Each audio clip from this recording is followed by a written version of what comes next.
ఉగాది మనందరం కూడా ప్రత్యేకమైనటువంటి గౌరవ ప్రతిపత్తులతో చేసుకునేటటువంటి పండగ ఈ ఉగాది పండగ.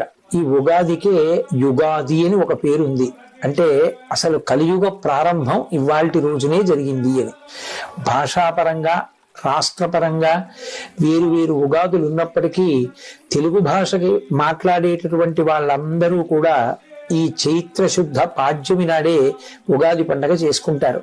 మనం చాంద్రమానాన్ని ఎప్పుడూ కూడా కాల గణనములకు ప్రాతిపదికగా తీసుకుంటాం. ఈ చాంద్రమానమునందు చైత్రమాసం మొట్టమొదటి మాసంగా స్వీకరింపబడుతుంది. ఈ చైత్రమాసంలో వచ్చేటటువంటి శుక్లపక్ష పాడ్యమి ఏది ఉందో ఆ పాడ్యమి మొదటి తిథి. ఆ మొదటి తిథియే ఉగాది పండుగ.